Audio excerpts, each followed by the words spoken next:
Allah yang pertama turun pada alam ini. Karena itu Anda kalau lihat Al-Quran ya, kalau kita ingin aplikasikan dalam Al-Quran,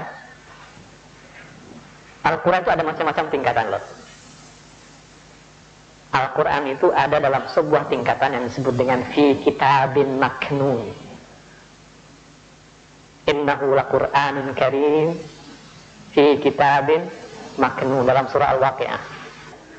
Itu adalah Al-Quran. Di mana sih beradanya Al-Quran? Fi kitabin maknun, di sebuah tempat yang sangat tersembunyi. Itu Al-Quran. Kemudian ada lagi misalnya yang disebut dengan wa innahu ummul kitab, gitu ya. Ummul kitab, induk daripada kitab. Kitab Al-Quran itu punya induk daripada kitab. Ketika berbicara tentang Al-Quran, itu Al-Quran dalam hampir semua para mufassir sepakat. Al-Quran itu turunnya dua bentuk. Satu bentuknya dalam bentuk tanzil, kan Al-Quran menggunakan dua kalimat, satu tanazzala, satu lagi anzala. Satu nazzala, satu anzala. Dalam inna anzalna itu kan inna anzalna. Tapi dalam satu lagi nahnu nazzalna dzikra. Ya kan beda ya. Satu nazzala, satu lagi anzala. Itu orang-orang mufassir membedakan itu. Inna anzalna, anzala. Nahnu nazzalna. Anzala itu beda dengan nazala. Kalau nazala sifatnya periodik, tapi anzala sifatnya tidak periodik, sifatnya sekali. Karena itu yang diturunkan pada malam Lailatul Qadar Al-Quran satu, bukan Al-Quran periodik. Inna anzalnahu fi Lailatul Qadar, yang kami turunkan pada malam Lailatul Qadar satu Al-Quran yang utuh. Kemana diturunkan? Diturunkan pada alam yang disebut dengan alamul akal. Mungkin Anda bertanya, bagaimana bersentuhan Nabi dengan alam akal? Kok itu kan diturunkan pada Rasulullah, tapi bagaimana kok Rasulullah bisa meraihnya pada alam akal? Dalam Istiftah Mullah Sadra itu ada dua aktivitas ruh manusia. Satu aktivitas yang disebut dengan su'ud. Su'ud itu esen ya, mi'raj. Dari bawah ke atas disebut dengan esen, su'ud atau mi'raj.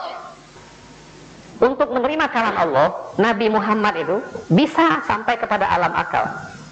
Dia bisa melakukan mi'raj. Sebetulnya alam akal ini yang kita sebut dengan alamul kalimat. Jibril berada pada alam ini. Tidak semua malaikat berada pada alam ini. Jibril berada pada alam ini, disebut dengan alamul amr atau alamul ibda. Nah, Rasulullah SAW, mungkin orang bertanya, bagaimana dengan Al-Quran? Nah, Al-Quran itu pada mulanya dia berada pada alam ini. Ini yang disebut dengan anzala itu. Kemudian grade yang kedua itu adalah alam nafs. Alam nafs. Para filosof menyebutnya alamul aflak. Al-Quran menyebutnya alam malaikatul mudabbirat. Ada kan dalam Al-Quran kan? Hal mudabbirati amro, fal mursilati. Itu alam ini, alam nafs.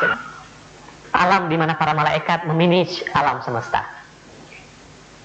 Itu malaikatnya nggak sama dengan Jibril. Ini alam nafs. Ruh manusia ketika dia sudah lepas dari alam ini, dia akan pergi ke alam ini, disebut dengan alamun nafs. Pada alam ini juga ada alam yang simpel, tapi tidak sesimpel alam yang pertama. Allah juga berbicara dengan alam ini. Allah berbicara dengan alam ini tidak sama dengan alam ini, dengan alamul akal. Allah berbicara dengan alam nafs itu sama seperti perintah-perintah Allah kepada alam semesta. Semua mereka taat kepada Allah. Allah berbicara dengan raga manusia, dengan jiwa manusia. Mubasabah sama dengan Imam Ghazali.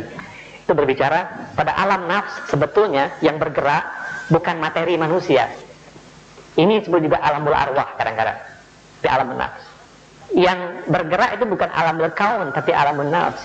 Yang menggerakkan organ-organ tubuh manusia bukan materi manusia, tetapi nafs manusia. Psikologi modern menyebutnya saraf, tapi dalam ilmu tasawuf disebut dengan qalb atau disebut dengan nafs. Nafs ini yang mengatur. Nafs ini nggak pernah ingkar kepada Allah. Seluruh gerak tubuh manusia itu berdasarkan pengaturan alam nafs. Dari mana alam nafs ini mengatur? Karena dia patuh dengan perintah Allah. Dia patuh dengan kalam Allah. Jadi pada tingkatan kedua, Allah berkalam, tapi kalamnya pada nafs. Di mana nafsnya tidak pernah mengingkari. Tubuh manusia seperti yang dicontohkan oleh Imam Ghazali, Mullah Sadra, dia mengatakan bahwa organ tubuh kita ini sangat mematuhi nafsnya itu. Sebelum kita berkedip, saraf kita dulu yang memerintahkan berkedip, ya kan? Itu dalam bahasa sufinya, nafs kita memerintahkannya berkedip. Sebelum saya berbicara, nafs saya dulu yang memerintahkannya dan menstimulasinya untuk berbicara, dan seterusnya. Organ tubuh kita itu bergerak karena perintah nafs. Nafs ini dapat kalam daripada Allah. Nafs itu juga karena dia simple dalam istilah Imam Ghazali, dia bilang latifun robbaniyun. Jadi sebuah benda yang substal dan juga rohani, itu tidak pernah ingkar kepada Allah. Ini menerima kalam Allah. Dan yang terakhir adalah alamul kaun, alam materi. Alamul kaun ini alam materi. Dia menerima kalam Allah. Menerima kalam Allah. Nah, tapi karena dia bersifat materi, dia bukan basit, dia murakkab. Ketika dia murakkab, maka terjadilah di sana kontradiksi, terjadilah konflik, terjadilah antagonistiknya, terjadilah macam-macamnya. Ya, karena dia materi. Sebab materi itu tersekat-sekat oleh macam-macam halangan. Nah, pada alam ini, Allah tidak berbicara langsung, sebab materi. Untuk menyampaikan kalam Allah kepada alam materi, diperlukan mediator.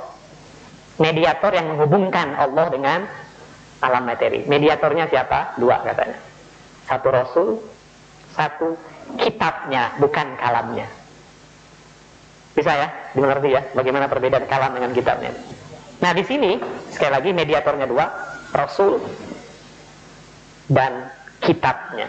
Kitab yang tersurat itu. Ketika yang mengatur, yang mediator adalah Rasul dan kitab, maka orang bisa mengingkari. Orang punya kemampuan untuk menentang. Orang punya kemampuan untuk tidak mengikuti.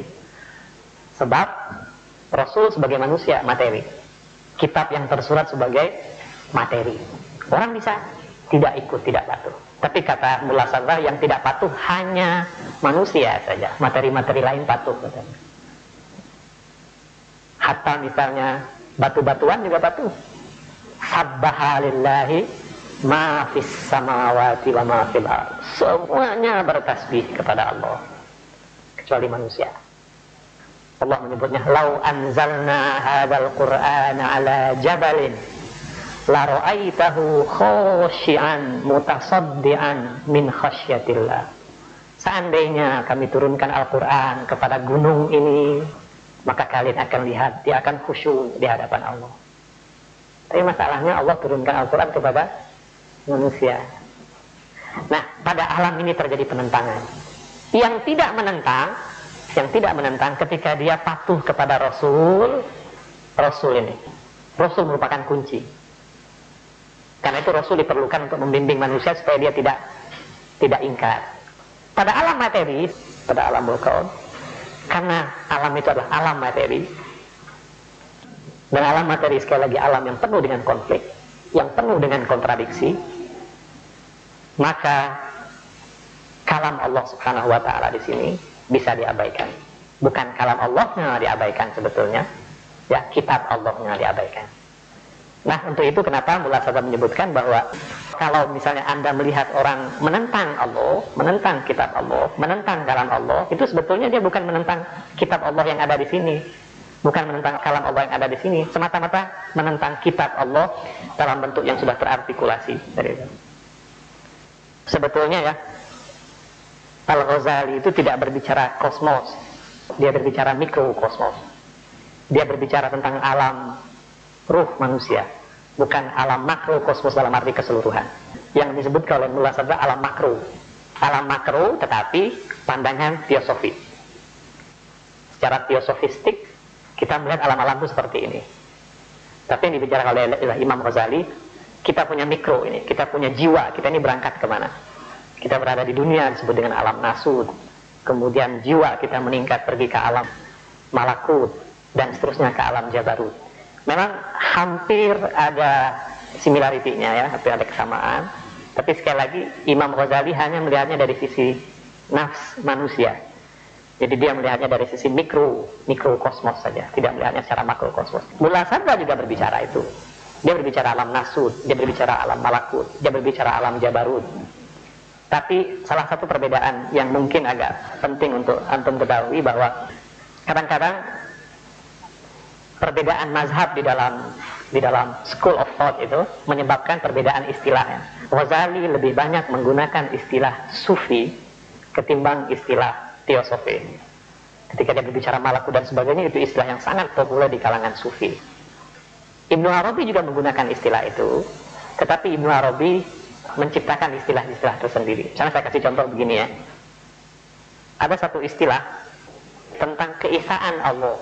Itu sufi menyebutnya dengan ahadiyah. Ya, Allah itu kan punya sifat satu ahad, satu wahid.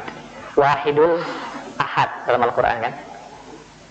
Kemudian mereka menyatakan ada alam wahidiyah dan ada alam ahadiyah. Saya pun nggak tahu menerjemahkan itu ke bahasa Indonesia itu apa itu. Wahid ahad apa ya? Kita bilang esa, wahid kita bilang tunggal mungkin ya. Alam wahidiyah ketunggalan, alam ahadiyah keesaan, itu kan sulit sekali kita itu menerjemahkan itu. Orang-orang sufi mempunyai terminologi tersendiri untuk hal kayak gitu. Jadi orang sufi menyatakan bahwa pada alam ahad Allah itu sebetulnya berbicara tentang zat Allah. Pada alam wahidiyah Allah berbicara tentang sifat-sifat Allah. Sementara para teosof tidak menyebutnya hal kayak gitu. Ketika dia berbicara tentang sifat Allah, khususnya Mullah Sadra, dia menyebutnya itu sebagai alamul asma atau dengan alamus sifat. Dia lebih cenderung kepada teologinya ketimbang kepada. Tapi tentang zat Allah dia tidak menyebutnya alamul ahadiyah. Dia menyebutnya kalau dalam teologi disebut dengan alamul zat. Memang kadang-kadang ada sedikit persamaan. Nampaknya kalau Imam Ghazali lebih melihat dari sisi mikrokosmosnya, sementara Mullah Sadra melihatnya dari sisi makrokosmosnya itu. Kita baca dulu ya, supaya mudah mengikutinya nanti. Kita coba baca daripada hakikat kalam Allah. Secara etimologis, kalam berasal dari kalimat kalimah, yang juga berarti kalim. Kalim itu artinya luka. Nabi pernah bersabda, utitu jawami al kalim. Aku diberikan oleh Allah kalim yang komprehensif. Sebetulnya gini, kalim itu kan luka ya. Disebut kalam karena dia itu memecahkan udara. Kata-kata yang meluncur dari mulut manusia yang kemudian memecah keheningan suasana dan kemulusan udara disebut sebagai kalam. Udara itu asalnya semua licin gitu ya. Tiba-tiba kita tiup gitu, kan dia menjadi gelombang kan, itu disebut jarah gitu. Itu namanya kalam. Kalam Allah pada dasarnya ada unsur pemecahan itu. Dari tiada ke ada. Asalnya tiada dipecah menjadi ada gitu loh. Kata Sadra, kemunculan alam semesta ini tiada lain kecuali karena kalamnya. Bahkan alam semesta ini adalah kalamnya itu sendiri. Al-alamu huwal ainul kalam. Dia sama dengan konsep Ibnu Arabi tentang wujud. Dia mengatakan tentang wahdatul wujud. Ibnu Arabi mengatakan bahwa entitas yang ada dalam semesta ini adalah Tuhan itu sendiri, dia bilang. Tapi tidak sama dengan filsafatnya Jawa. Jawa kan ada filsafat juga, manunggaling kaula gusti. Manunggaling kaula gusti itu sebetulnya kaula dan gusti dimanunggalkan, disatukan. Sementara wahdatul wujud tidak begitu. Dia tidak mengenal dua entitas yang kemudian disatukan. Karena itu dibilang, kata Sadra, kemunculan alam semesta ini tiada lain kecuali karena kalamnya. Bahkan alam semesta ini adalah kalamnya itu sendiri. Al-alam huwa ainul kalam. Kalam Allah ini memiliki grade-grade-nya tersendiri sebanyak 28 berdasarkan emanasi nafs ar-Rahman. Ada kalamnya yang teremanasi pada alam akli, the world of intellect. Juga pada alam nafsi, the world of souls. Dan yang terendah adalah pada grade alam kauni, the world of matter.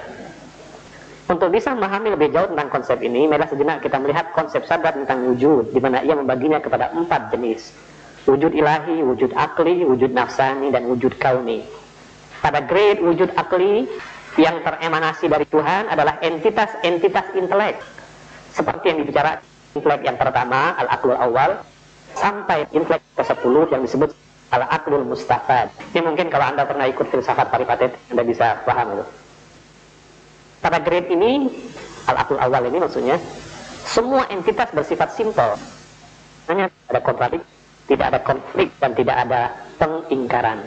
Ini patuh pada Tuhan. Secara paralel, kalam Allah yang pertama, kalimat kun, turun pada level ini. Ia adalah kalam Allah yang paling tinggi.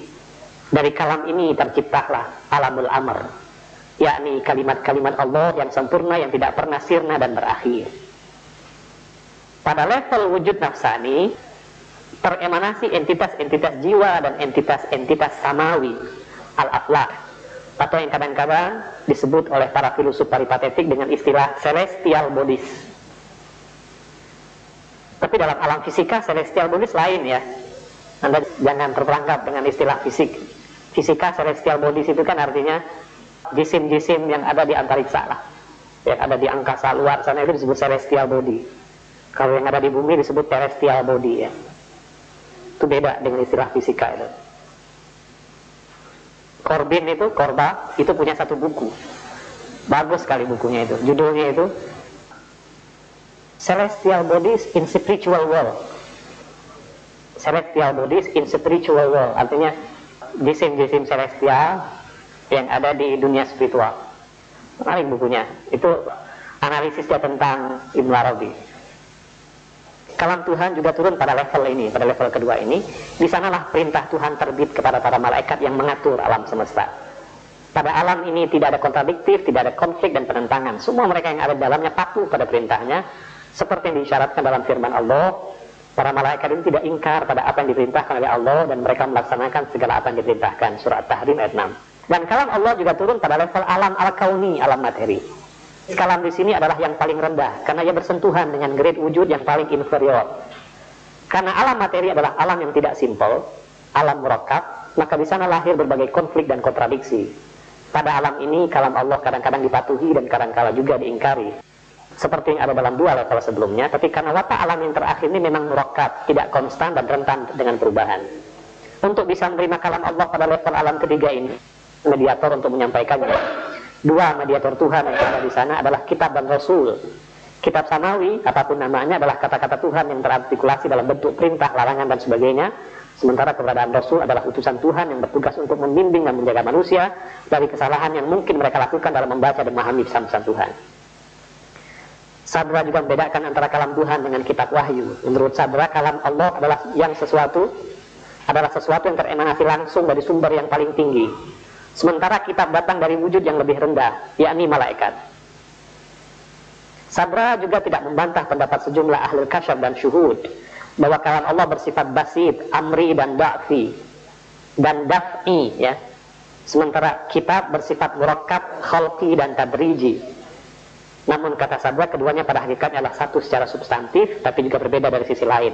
Persis seperti manusia, di satu sisi ia adalah mithal, image atau citra Tuhan, tapi di sisi lain ia juga adalah makhluk yang mungkin. Bagaimana kalam memiliki ayat-ayat, demikian juga kitab Allah memiliki ayat-ayatnya. Kalam Allah bersifat basit. Sabra juga tidak membantah pendapat sejumlah ahlul kasyfi wasyuhud. Dalam pandangan ahlul kasyfi wasyuhud ada tiga sifat perbedaan antara kalam dengan kitab. Seperti saya bilang, kitab ini yang tersurat, kalam yang terartikulasi. Dalam pandangan sufi ahlu syuhud, kalam Allah ini itu sifatnya basit, amri dan daf'i. Basit itu simple, amri itu yang saya sebut dengan alamul amr, langsung gitu. Daf'i itu yang bersifat sekaligus. Kalau anzalna itu kan diturunkan sekaligus ya, itulah yang disebut dengan daf'i. Dia tidak periodik. Sementara kitab sifatnya murakkab, jelas. Kitab itu murakkab, khalqi, dia diciptakan. Karena itu kata Mullah Sabra'nya, kalau kitab itu turunnya itu dari malaikat, bukan dari Tuhan ya, dari Allah. Khalqi, dan karena itu pula teori Mu'tazilah bahwa kalam Allah itu adalah makhluk, dalam pandangan Sabra tidak salah gitu loh. Tapi teori Asy'ariyah bahwa kalam Allah itu juga qadim tidak salah, sebab dia emanasi pertama Tuhan. Dan juga dia bilang tadriji. Kitab itu kan tadriji. Tadriji itu artinya periodik. Itu tadriji. Kalam itu bersifat daf'i, Tapi kalau kita bersifat tadriji. Namun kata sabda, keduanya pada hakikatnya secara substantif, memang secara substantifnya satu, tapi juga berbeda dari sisi lain, persis seperti manusia. Kenapa dia katakan persis seperti manusia? Gini ya, ini menarik orang-orang sufi ini. Kan ada satu hadis Bu ya.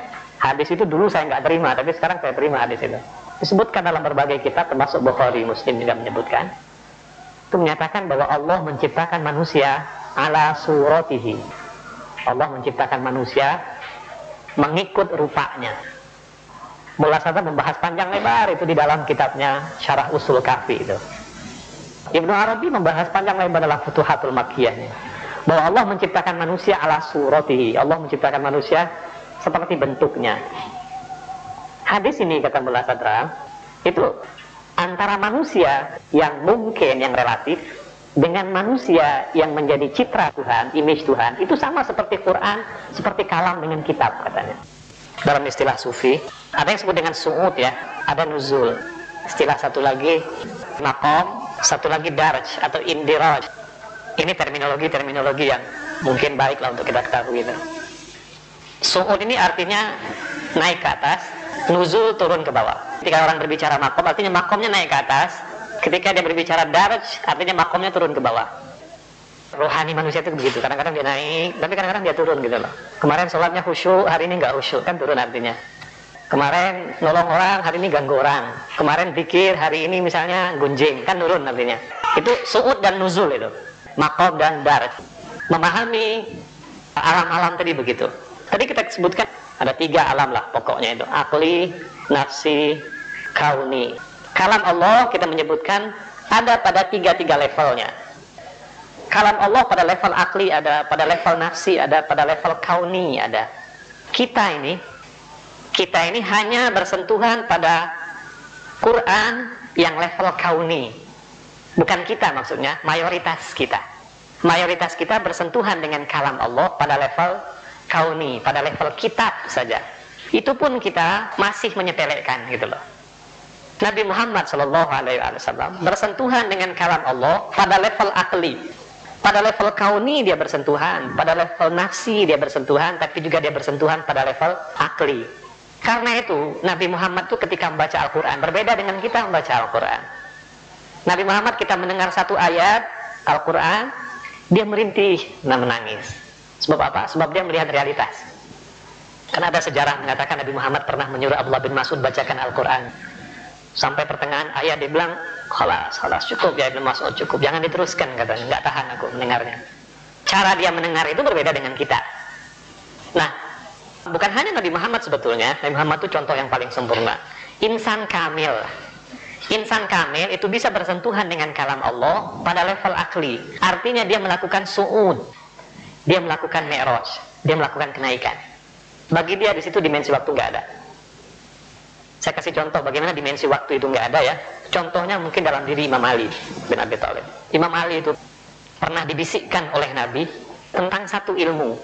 Dalam akhir hayatnya Nabi pernah membisikkan kepadanya satu ilmu. Imam Ali bilang, ilmu yang Rasulullah bisikkan kepadaku itu bisa membuka 1000 bab ilmu. 1000 bab ilmu yang ada di situ bisa membukakan lagi kepada aku 1000 bab ilmu yang lain. Di situ waktu nggak ada lagi. Kita kalau belajar perlu proses waktu. Setahun kita belajar baru sedikit memperoleh gitu. Kita perlu proses waktu. Tapi manusia yang kamil tidak ada lagi yang disebut dengan waktu. Nabi Muhammad itu dari mana sih belajarnya kalau kita pikir? Enggak kan? Dia manusia yang ummi Al-Quran menyebutnya. Tapi apa saja yang kita tanyakan kepada dia pasti tahu. Itu karena dia bersentuhan dengan yang disebut dengan alam akli. Nah, Mullah Sadra mengatakan begini, alam ini nggak pernah turun alam ini. Alam akli tidak akan berubah menjadi alam nafsi, nafsi tidak akan berubah menjadi alam kauni, nggak akan berubah. Alam itu eksis mengikut ordernya, mengikut urutannya. Tapi yang naik adalah manusia. Itu banyak contoh itu. Anda kalau baca buku-buku Ibnu Arabi, Anda akan kagum itu. Sebab Ibnu Arabi selalu bilang begini, Tuhan telah mengilhamkan kepadaku. Waqad alhamani ya Rabbi. Baru dia nulis itu. Sampai kepada akhir bab, waslun, sambungan ilham Tuhan. Tadinya stop ilham Tuhan, sambungan. Faslun, ilham Tuhan berakhir. Nanti waslun lagi, sambungan ilham Tuhan, gini lagi. Itu dia tulis semuanya ilham. Percaya atau tidak katanya. Dan memang orang-orang yang tidak ada kasyaf nggak akan percaya. Jadi kalau Anda nggak percaya, Anda belum kasyaf gitu. Pura-pura saja percaya supaya dapat kasyaf, ya. Nah, itu penting itu. Manusia bisa sampai kepada alam akli gini. Sampai itu. Di situ memang masalah waktu tidak akan pernah eksis di situ ya. Sebab memang ketika kita seperti kita tersekat oleh materi, maka kita berbicara waktu. Saya kasih contoh ya, kenapa waktu itu nggak ada ya. Mullah Sadar menyebutnya kembali kepada alam image. Alam image itu alam khayal ya. Kita punya khayalan, kita ini kan hebat ya. Kita punya imajinasi, itu bisa menembus ruang dan waktu kan. Anda bisa nggak berimajinasi hidup pada zaman Nabi Adam? Bisa nggak? Bisa. Siapa bilang nggak bisa? Berarti kan menembus waktu kan.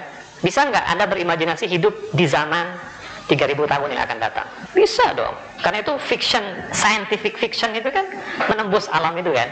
Nah, kenapa kita sekarang nggak bisa merealisasikannya? Bukan karena alam itu nggak ada, tapi karena kita nggak mampu. Masalahnya itu saja, very simple. Kita nggak mampu merealisasikan, bukan alam itu nggak ada. Nah, jadi begitulah tentang alam-alam ini. Jadi kalau misalnya manusia sampai kepada alam akli, alam nafsi, itu memang betul-betul hasil daripada usaha dia gitu loh. Kalam Allah bisa kita sentuh. Kalau memang manusia kemudian menjalankan satu latihan-latihan tertentu di dalam spiritualnya. Wallahu a'lam. Assalamualaikum, nama saya Salah. Saya mau nanya mungkin ayat yang berbunyi potongannya kira-kira la yamassuhul mutahharun itu menyentuh secara akli, mungkin begitu maksudnya? Tergantung dengan siapa menafsirkannya. Dulu saya punya ustadz mengatakan begitu.